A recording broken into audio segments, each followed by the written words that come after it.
Hey everybody, I just wanted to talk about another feature of my Fantom X7.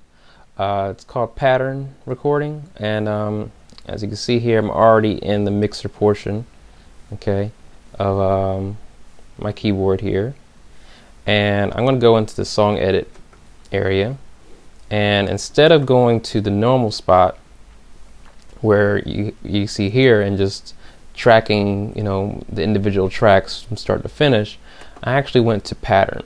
One thing I did notice is that to record in pattern, what you kind of need to switch between, on the Fantom X7, you need to switch between the song view and the pattern view, or from here, or you can hit the mixer view and come back here and then go back to the pattern view to actually switch the tracks and the sounds that you want to use.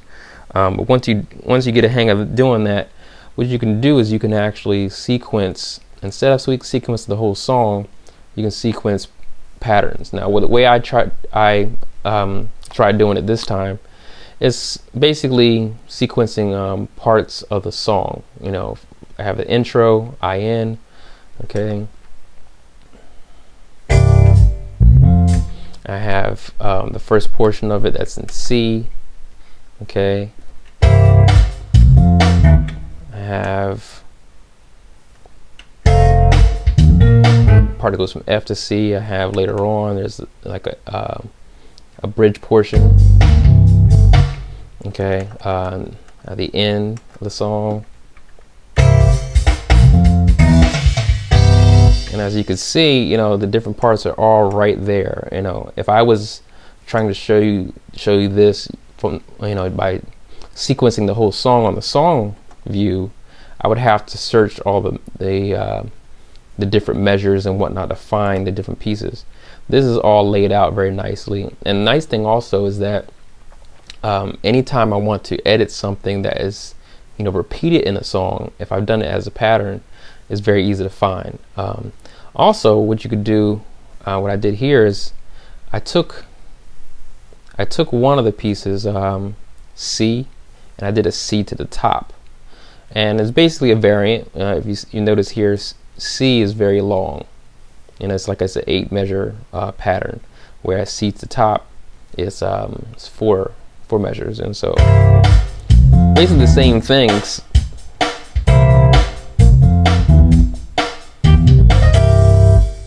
But it's shorter, and then I added a different ending than C has, and so it makes it really nice to kind of quickly lay down something creative, and then you still have the ability to go back once you actually sequence it. And sequencing is pretty easy. What you do is you hit record,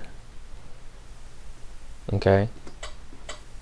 I'm not going to do it here, but you hit step recording. That's a whole nother feature that you may not use much. You may or may not. And you hit pattern call, okay. And then all your patterns are available, and then you can switch which pattern you want to use and how many times you want to use it. It tells you how many measures it is. You can overlap them, or you can put them sequentially, okay. And then on top of that, you can still go back over top of your patterns and lay things, the traditional way. So, for example, here I have a little piano riff. I can play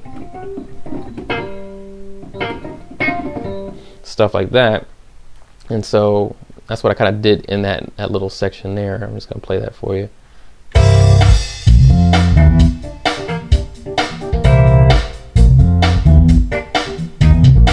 So you didn't hear that in the pattern, but I just laid that in there.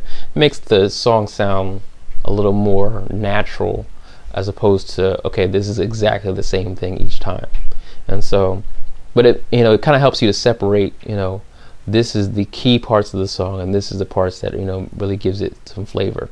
And so I always like to encourage musicians, if you spent over $1,000 on your keyboard and you have these features that you're not using, then you just wasted a lot of money. And so how does that make you feel?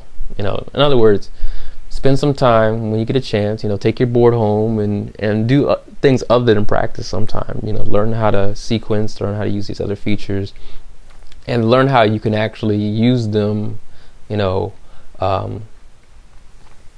even when you are performing. And sometimes these features can come in handy for live performance as well as, you know, kind of home studio kind of things.